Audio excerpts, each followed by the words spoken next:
Hi, folks. Welcome to our first stream of our week of streams featuring women at PagerDuty for Women's History Month. With me today is Roshan Kindred, our Chief Diversity Officer. Roshan, welcome to the stream. Thank you for being here today. Oh, I am so excited to being here, and thank you just for the invitation. I appreciate it, and I'm honored to kind of sit down and spill the tea. Excellent. I've got my tea. I have tea right here. Good to go. Got a water bottle. Excellent. Good to be hydrated. So for folks joining us on Twitch, there is a comment box there. If you'd like to leave any comments for us, you do have to click through our code of conduct there. If you're watching us on Twitter, welcome. If you want to like the tweet there so we know you're watching, we'd love that. If you're joining us later, we'd love to hear your comments and feedback, and you can get in touch with us there. So let's kick off. Roshan, you're our Chief Diversity Officer. You joined us last year. What does a Chief Diversity Officer do for a company like PagerDuty? So first off, I think Thursday will be my 7th month as an official Dutonian. So I am excited. And for me, when I think about, just holistically what Chief Diversity Officers do, we're really, culture creators. Right. So we come in and we assess the culture. We both assess it from an internal landscape and an external landscape. And then we figure out what's working, what's scalable, and then where are the gaps and how do we address employee sentiment, industry sentiment in addressing those gaps. That's awesome. Yeah, excellent. For a global company like PagerDuty. So we have offices here. We're in the US. We've also got lots of folks in Canada, and we've got folks in Australia and folks all over Europe. What concerns are there for diversity, equity, inclusion across all those locations and all those potentially different cultures? So the first thing that I noticed, within PagerDuty, we definitely have a need to think, act, and execute globally. Right. So when I first came on board, I had a conversation with our ERG leads, and I used the word international, and it kind of sent everyone in the Slack channel in an uproar. And then I had to scale them back and say, now let's be clear. I'm a brand new Dutonian, so you are my first experience with engagement. But let's look at the word international versus the word global. If I'm asking you from your geographic location, then I'm not saying that the US is the base. I'm saying that your location is the base. So what I noticed is that we have we're filled with change agents, and with that can come certain triggers. So I realized that in coming into this environment, if I was going to think global and act globally, that I had to do a lot of listening. And listening not just from a US lens, but listening from the different perspectives of Dutonians that live in London, Dutonians that live in Australia or Canada, and now Lisbon. And so standing up, in this need to have this global identity, that they too have to think globally. And so ID&E it goes beyond, when you're thinking globally, it goes beyond race and class, and it goes into different demographics like social economic needs, class-based needs, status needs. So it's really one of those things where I'm educating Dutonians on what it means to have a global culture and build up global equity and belonging. Yeah, and you mentioned that there's folks here that are change makers, right? Like there's a lot of enthusiasm internal to PagerDuty for all kinds of social justice issues and all kinds of things like that. So you're finding folks are really enthusiastic about the things that you're working on? Absolutely. I think that's one of the most enlightening things and the most engaging things about being a Dutonian is you never have to ask anyone to get motivated about change, right? They're just like, there's a need, they're going to come to you probably before you come to them. I think one of the areas that I'm really leaning into is how do we harness that desire for change into a corporate platform, because there's definitely a rubric for how you do things when you are in the public view, but there's a whole different landscape when you are thinking about PagerDuty as a change agent. There are other impactful triggers and other impactful resources that you have to consider when you're thinking about impact from a global standpoint and from an organizational standpoint. So that's the point in which Dutonians are going to have to lean in, because sometimes that's going to mean that as an organization, we may not be able to publicly comment on something. We may not be able to publicly engage. However, we support a platform that gives Dutonians a voice. So if you are affiliated with an ERG, that doesn't stop the ERG from standing up that platform or standing up that ideology. But it's really making sure that we have very thoughtful presence when we think about the organizational brand versus our own individual brand, both in PagerDuty and outside of PagerDuty. Yeah, that's super interesting. Like, there are definitely tech companies that are a little bit more outspoken or sort of look for the spotlight when something kind of spicy happens. Like Mark Benioff at Salesforce has made sort of no bones about sort of his belief system and some of those things. And when you've got folks who are, some organizations are looking for that, we don't want to be political, we don't want to make these kinds of statements, and we have a community at PagerDuty we represent, like some of the folks, like just their existence is political in some places. How do we find that balance and strike that so that folks don't feel abandoned or alienated? I always look to our core values.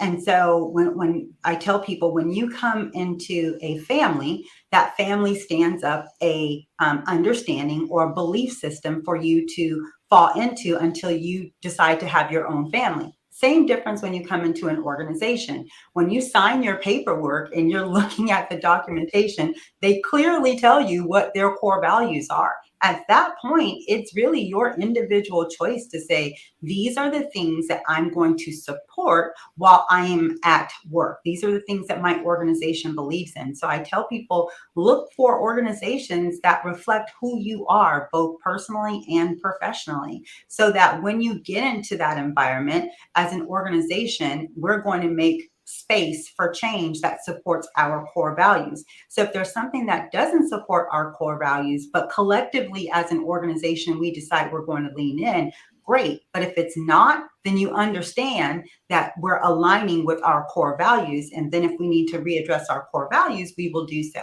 But I think one of the standout things that I respect and admire about Jen Tejada as our leader is that she is not afraid. Yeah. She is outspoken. And that gives room for everyone else to find their voice within PagerDuty, right? So as the CEO, yes, she's going to make statements that impact the entire organization, but you really can take a cue from her lead to say, if she's speaking out on this, then it must be safe for me to do the same. But let me lean in and let me figure out, what does that mean from a individual contributor? What does that mean from a leader, from a leadership? Because saying it from each different perspective has a different level of impact. So you want to make sure that when you're exercising your voice, I always have to remember that when I'm working at PagerDuty or I'm on LinkedIn, I'm still PagerDuty's Chief Diversity Officer. Yeah.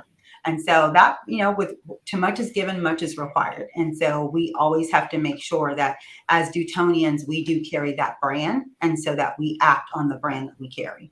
Yeah, definitely. And as folks are looking at core values, like the story in tech for the last 6 or 8 months has been like great resignation, and lots of folks are moving around and checking out different companies and different experiences and opportunities. What stands out for you about PagerDuty and some of the other sort of companies in our cohort that are really speaking to, supporting women, supporting other underrepresented minorities in tech, and how those things are shining through for folks? For me, is that we really are a people first organization, and that we act and own. We really do step out and say, if we're going to create change, we're actively going about the business of figuring out what change makes sense for our employee base, what makes sense for our brand, and then how are we making change that is going to impact great talent, innovative talent, and allow people to want to stay here. one of the things when I first came on board, you start, taking one-on-ones, and you're having listening groups and focus groups. And once the surveys come out, you're reading sentiment. And how do I probe in if our women goals are X and we're at Y? How do I help with talent acquisition to get to that goal? What are the things that I believe that our women's groups are asking? And so we are rolling out a new employee resource group platform. And as part of that, we're going to have listening groups with each employee resource groups to really get an understanding of what's impactful for you, because what looks impactful to me may not look impactful to you. But I'll give you a teaser and say that I'm big on mentorship to sponsorship. Yeah. And so you can definitely look for opportunities to see programming around that that will be offered. And I'm currently meeting with executives right now to get a sense for buy-in and actually, standing up and understanding for what I mean when I say mentorship to sponsorship. I was just going to ask that, like, for folks who are only maybe familiar with the mentorship terminology, sponsorship's a little bit different. Exactly. So I'll give you a scenario. So you have an individual who is looking for career mobility, right? That is a hot topic, I think, with everyone right now. So if I'm looking to advance my career and you mentor me, now you've enriched me with new talents and new perspective, but I have no place to go. Yeah. So I'm like, okay, well, what's next? Well, I just made you great. Well, you're great, but if you can't scale, either in opportunity or cross-functional projects, then what do? The great resignation, and you leave. But if you have sponsorship without mentorship, now you've sat me at the table, but now what next? I don't know what to do. And so I believe that if you have mentorship without sponsorship or sponsorship without mentorship, you've done someone a half justice. I'm into the holistic, full throttle, acceleration and development of people.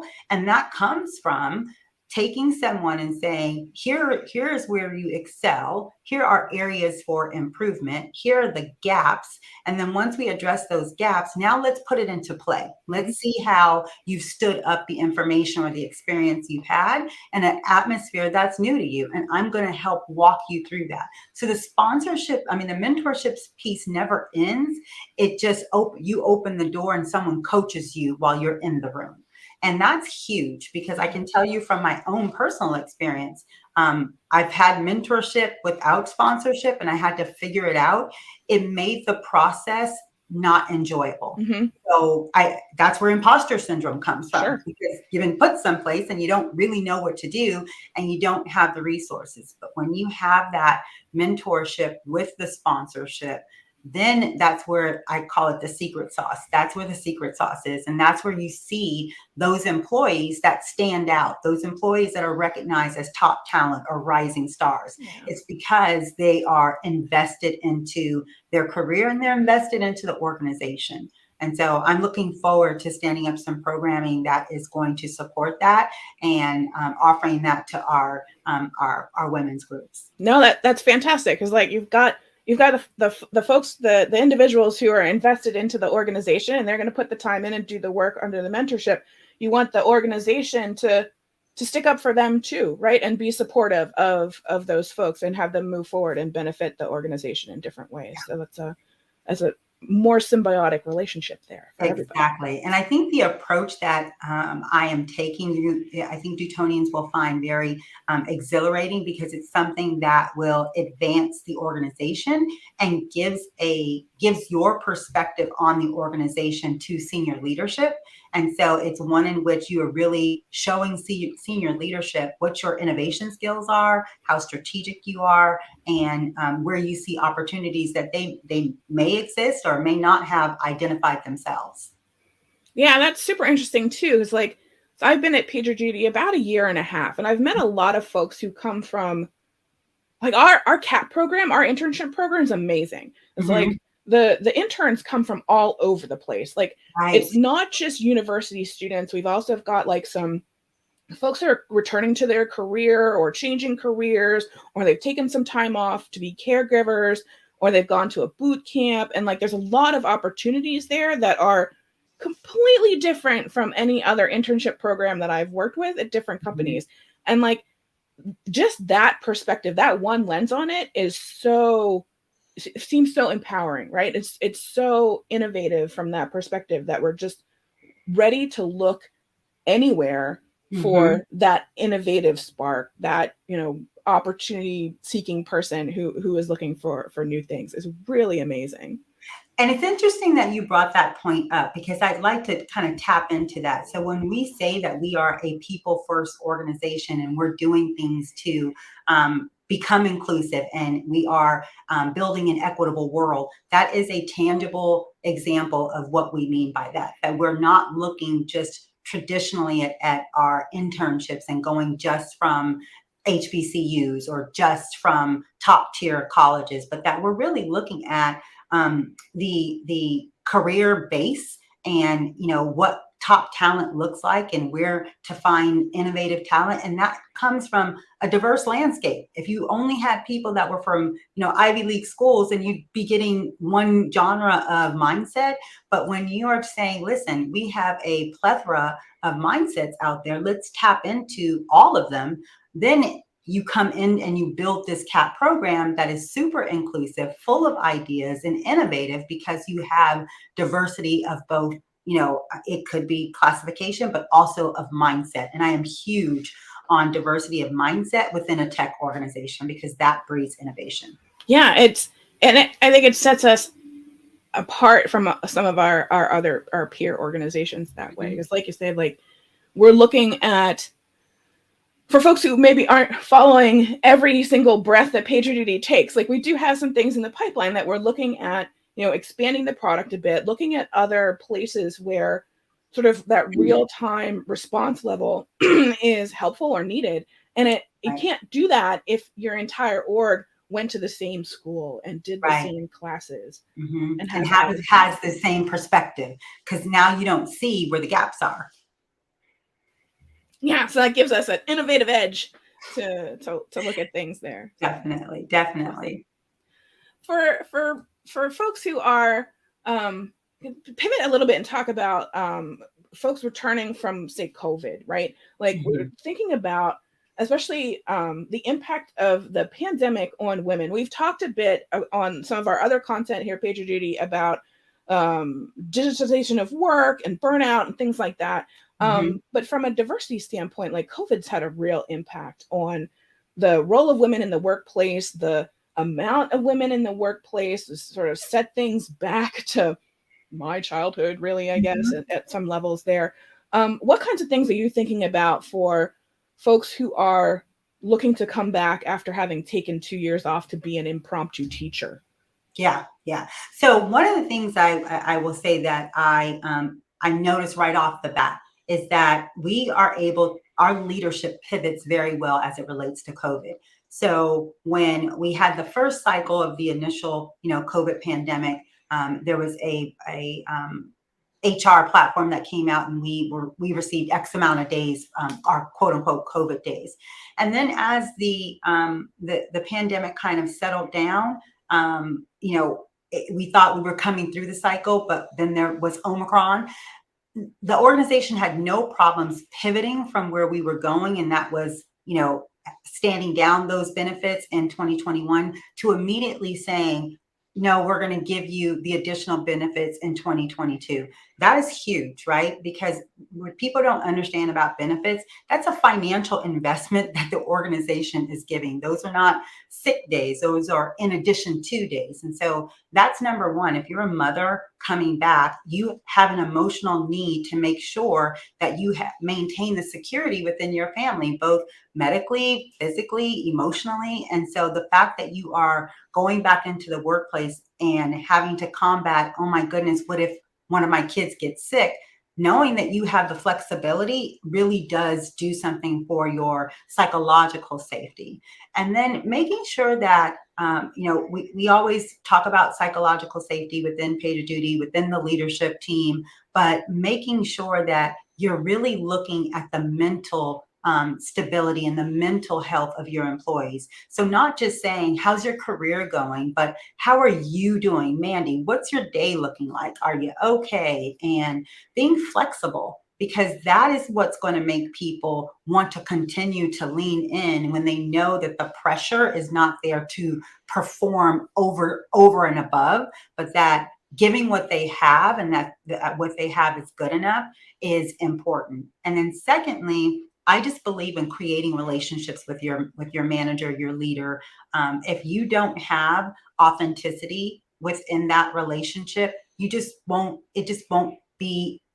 You or them won't be able to grow your experience. And because we are definitely into culture creation, I'm just going to say, as an SLT leader, I know that I do it with my employees, is that their well-being is priority number one for me. I want to make sure that they feel that they are in an environment, whether it is remote or in an office, that they feel supported. And so that is both personally and professionally. And I think when I think about coming out from the workforce and not knowing what a new workforce is going to look like, I want to be in a place that's going to support me. And I want to be in a place that is going to be flexible. And yes, it's going to be demanding. And yes, you are going to need to innovate and perform and all those things that other organizations are doing. But I love the culture creation that we create here. The fact that we're able to stand up our voices here and have those voices be heard, I think are things that, as a woman, when I think about, what organization do I want to work for? I want to work for an organization where my emotional safety and my psychological safety is equally as important as my performance, because it drives my performance as a woman.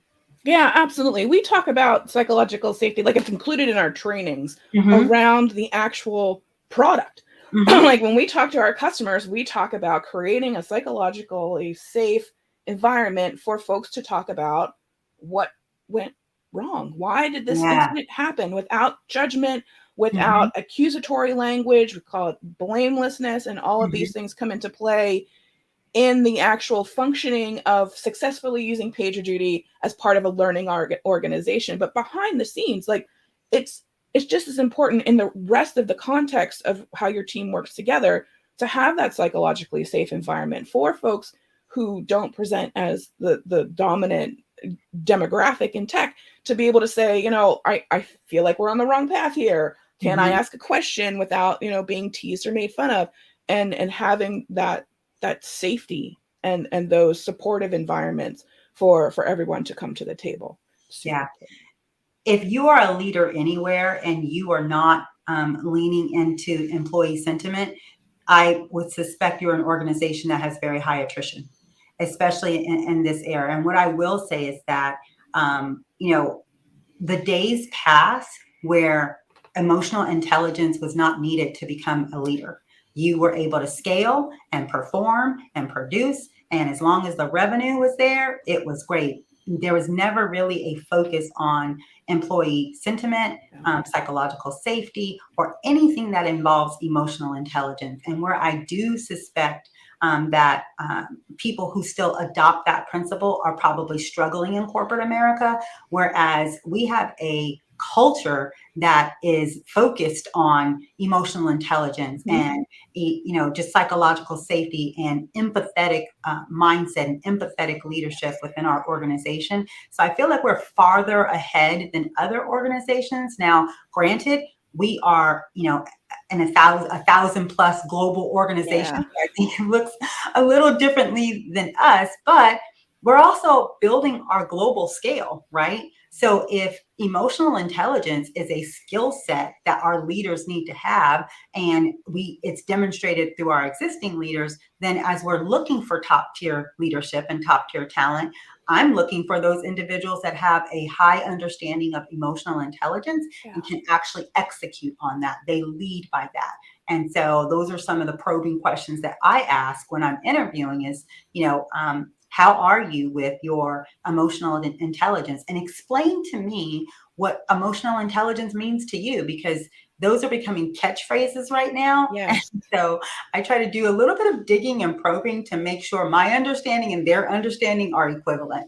But I definitely believe that as an organization, and especially as a leader in this new era, this new thinking, this post-COVID mindset, because it's real, that you have to have an empathetic lens to anyone who is coming back into the workforce, and especially if they're coming back into the workforce from having to deal with COVID, either having had it personally, or having to manage it within their families. Yeah, definitely. And the news is changing every day about the potential impacts of long COVID and some of the physical and even mental impacts of that. And it's a vascular disease, and that includes your brain, and how that ends up affecting people and could affect people for the long term. And the long-term impacts, I think, are going to be stark for some people there. So yeah, super interesting.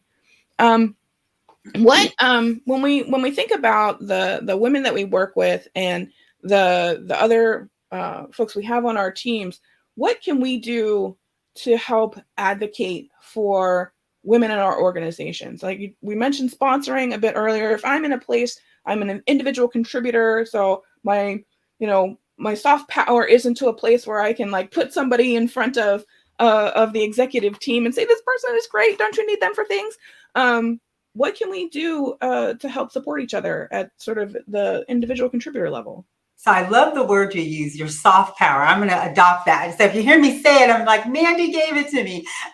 But listen, it is about being an advocate at all levels, right? So if you've got a teammate who is full of great ideas, but somewhat hesitant to speak in, meeting formats or small group formats, exercise your space and give that space to them. Or say, hey, Roshan, I know you and I were talking and you had this amazing idea about X, and set that warm transfer for that person to then yield the floor. Ask someone, to partner with you. If you know that let's say you're a member of the Women's ERG and you've been talking about a need that you have in your department, get together and try to find a solution for that, and then bring that to that leader. And if you don't have that relationship with that leader, go advocate to get a cross-functional support from a leader and have that leader bring it to their counterpart. Because sometimes as a individual contributor, we just have hesitations, right? Yeah. We're like, our manager has all of the power, but really a good manager shares collective power, right? So I'm a believer that we all just play a role, and one role without the other makes the spikes on the wheel lopsided. So if you don't have a very circular wheel, then you're going to have gaps. And so I try to create space for everyone to feel like they contribute to the overall decision making. We use just the RACI format, so everyone has a position in the RACI, and letting them know that your position on the RACI is equally as important as each one. And so it could be something small like that. But I would say the biggest thing as an individual contributor is focus on solutions. If you bring a solution to a leader, I guarantee they will not turn it down. If you bring a problem to a leader, the leader's going to have to do what? Ask more questions, lean in, try to figure it out. But if you bring a solution, at least they know that you're committed to change and committed to progress. And that makes that leader want to lean in, because they know that you've already thought this thing out. So now you are a consultant on the RACI scale instead of just being informed. Awesome. Yeah. And like, I had never heard of RACI before I joined PagerDuty. So for folks who are kind of haven't heard that one, but it's RACI, and it's folks who are responsible, accountable, consulted, and informed. Correct. So it's your level of stake in the game for the project that's going on. Are you responsible for it? Are you just informed about what's going to happen? So it's an interesting,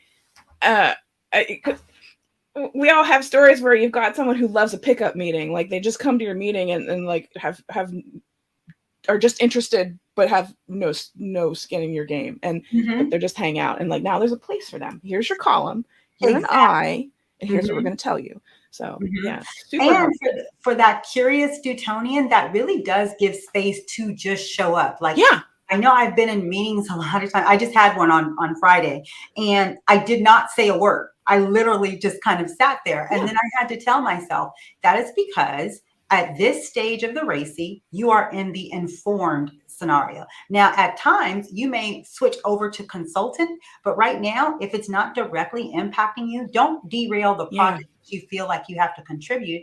Being informed does not mean that you're not participating. Being informed means that you're being educated. So I'm being educated on what's going on this project so that when it's time for me to be consulted, I can give a informed opinion about what I'm consulting on instead of just giving a hypothesis that's based on nothing factual. Yeah, absolutely. It's so much better than just being a spectator. Like you're there to be prepared for when it's your turn to super helpful.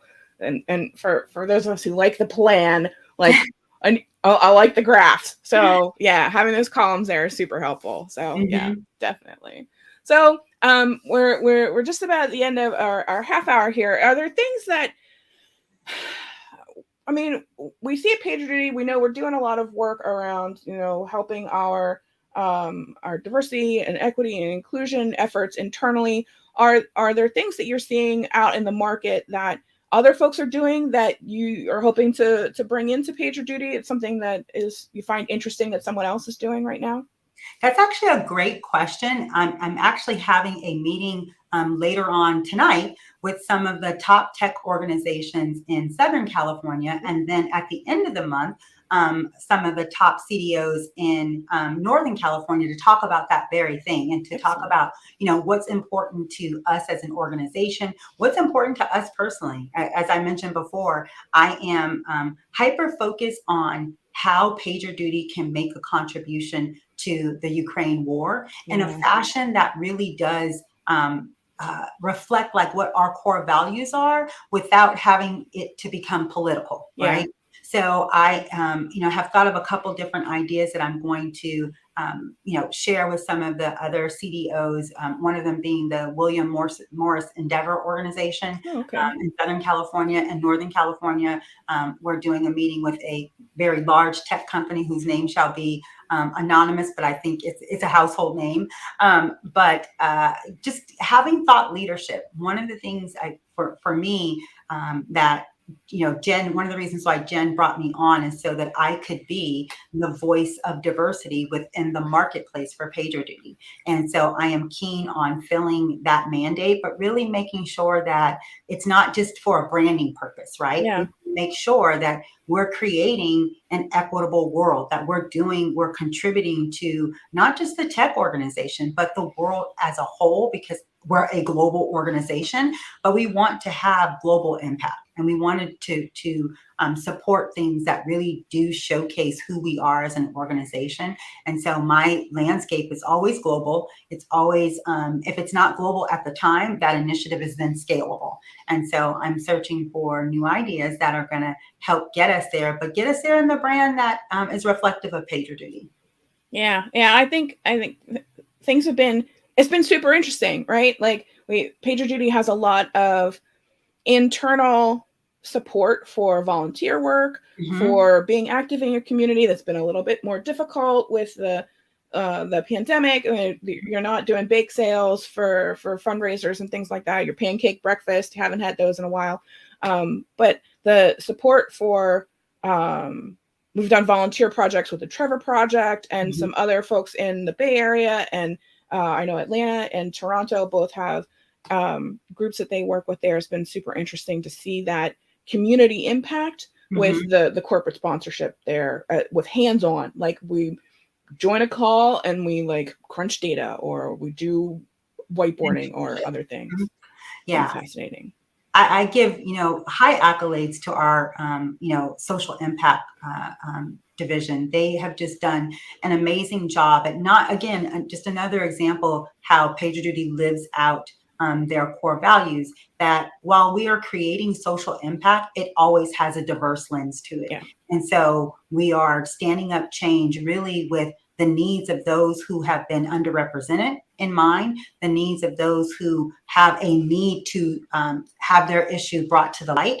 And so we are definitely working collectively with social impact to make sure that, again, our reach is global, but it has a a regional touch to it. So what we may stand up in London may look very different than what we stand up in Australia, but the theme is still the same. It's just the execution is different. And so those are the things that, when Olivia and I are really looking at how do we create this equitable world and fill the charge that Jen has given us, that it's bigger than just the day-to-day of what we see, but making sure that what we're developing is definitely scalable. So yeah, a great partner in Olivia. It's wonderful. The thoughtfulness really shines through with those projects. It's been really great. So for anybody out there who's listening, do you have any parting words about being a diverse person in tech, how folks can move forward or ask questions or understand what they are looking for? And I'll put a little plug here. We have lots of openings at PagerDuty. So if you like what you've heard so far, you can apply there and give us a shout out. We'd love to have more folks join us at PagerDuty. So. Yes. Well, listen, if you are an underrepresented individual in tech or really in any workspace, but you have talent, own it, right? If you have talent that you're growing, go get the resources that you need. You are the champion of your career. And sometimes champions need great coaches. Sometimes champions need great trainers. So go out and advocate for the resources that you need. Find organizations that reflect your core values and beliefs, and make sure you're looking at their core values and beliefs, and the two marry up so that you don't come into an organization and 12 months from now you're thinking about leaving, right? I would say look for an organization that you can really see your future in, that you stand up a vision for where your career is going, and that if that career span is 3 years, then bring your leadership on and let them know, like, listen, I think that the lifespan of my career here is 3 years. So this is what I'm thinking, because that allows that leader to plan for that, right? Mm-hmm. You may come into the organization and find that, you know what, I thought it was going to be 3 years, but I think it's going to look like 5 years. But that enables you to have a very cohesive relationship with your leader that's authentic. If you're looking to come to PagerDuty, I would say, if you're looking for an organization, we are an inclusive organization. We are, a high velocity, fast paced organization that likes to innovate, that believes in its people, that believes in and supports change, and that believes that every Dutonian has a voice, that we want to hear it. And we want to make sure that we are creating a culture that is not only inclusive, but that is authentic and stands up equity and belonging. Absolutely. 100% on board there. Thank you. Roshan, this has been great. Thank you so much. Thank you. I appreciate the time. And I just look forward to the outtakes. I hope people have enjoyed this. And if you're in need of a great organization, I would say click on that link below. Yeah, get in there. And if you're hesitant, if you're not sure, if we've got the kinds of things that you're interested in, join us the rest of the week on the channel. We're going to be hearing from some SRE folks tomorrow. We've got software developers on Wednesday. Thursday is going to be an amazing security and compliance panel. We've got some folks from internally. We've got some folks from GitHub and Elastic that are going to join us. It's absolutely amazing. And then Friday, we're going to wind up with our product managers and product marketing folks. So we're covering all kinds of things this week. But Roshan, thank you for being here to kick us all off this week. This has been wonderful. Awesome. Well, have a great week. And thanks for all the impact that you're creating. This is great. Thank you so much. Thanks, folks. Thanks for joining us. You can follow us here on Twitch. And if you are following us on Twitter, thank you. And we'll see you tomorrow. Have a great one. Bye-bye. Thanks for watching. Make sure you never miss a stream. Follow us at PD Community and PagerDuty on twitch.tv.